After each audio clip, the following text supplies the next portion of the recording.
વડોદરા શહેરમાં નવીન નિમણૂક પામનાર ફાયરમેન અને સબ ઓફિસરના કુલ 92 ઉમેદવારોને નિયુક્ત પત્રો એનાયત કરવામાં આવ્યા હતા.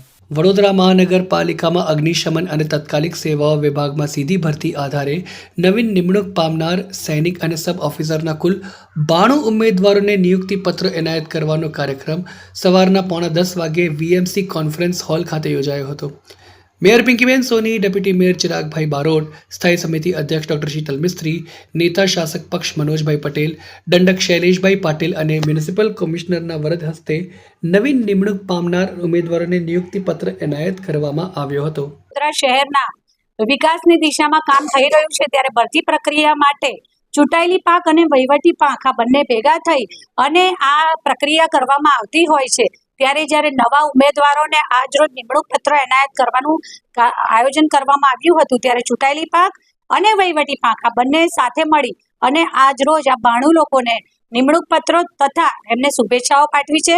વડોદરા શહેર અને વડોદરા જિલ્લામાં આજુબાજુમાં આપણે સૌ જાણીએ છીએ તેમ આગના બનાવ હોય, કોઈ ઇમરજન્સી હોય, પૂર આવે કે પછી વાવાઝોડાના સમયે વૃક્ષો પડી જવાથી તાત્કાલિક જે સેવાઓની જરૂર પડતી હોય, સાથે સાથે વડોદરા શહેરમાં ગણેશ વિસર્જનનો સમય હોય, દશામાના વિસર્જનનો સમય હોય કે પછી તાજિયા વિસર્જનનો, એટલે કે આ બધી ધાર્મિક આપણી પૌરાણિક અને આપણી ભારતીય સંસ્કૃતિ અને પરંપરાને યથાવત રાખતા બધા જ ધર્મના તહેવારો પણ વડોદરા શહેરના નાગરિકો સૌ સાથે મળીને ઉજવતા હોય છે. ત્યારે વડોદરા મહાનગરપાલિકા દ્વારા પણ પ્રત્યેક ધર્મના જે પણ તહેવારોમાં આપણ વડોદરા મહાનગરપાલિકાની જે પણ સેવાઓ જોતી હોય તે પણ પૂરેપૂરી પ્રતિબદ્ધતાથી પૂરી પાડવામાં આવતી હોય છે.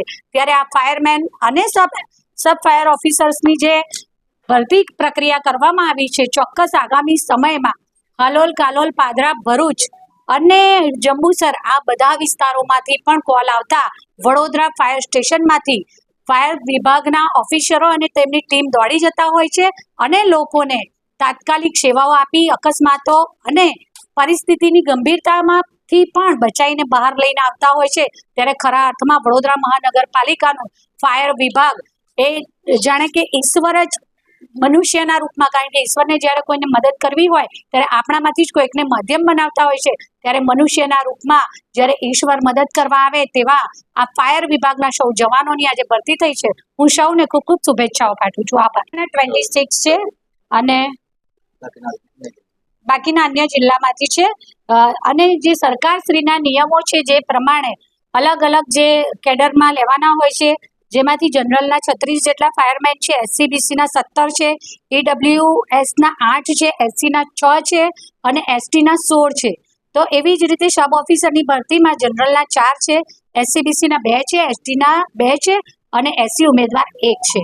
92 જેટલા ફાયર વિભાગના ઉમેદવારોને આજ રોજ નિમણૂક પત્રો એનાયત કરવાની કામગીરી કરવામાં આવી, જેમાં જે ફાયરમેન છે તેમનો 26,000નો ફિક્સ પગાર જે 3 વર્ષ સુધી રહેશે અને જ્યારે રેગ્યુલર પે સ્કેલ પર આવશે ત્યારે તેમને 40,000 સુધીનો એમનો પે સ્કેલ થશે. તો સાથે સાથે જે ફાયર ઓફિસર છે તેમનો જે આજ રોજ ભરતી તથા બઢતી પ્રક્રિયા અન્વયે જે થશે તેમાં 40,800 ફાયર સબ ઓફિસરના છે જે 3 વર્ષ સુધી ફિક્સ છે અને ત્યારબાદ એમને જ્યારે રેગ્યુલર પે સ્કેલ પર લેવામાં આવશે ત્યારે 60,000 રૂપિયા સુધીનું એમનો પગાર ધોરણ કરવામાં આવશે.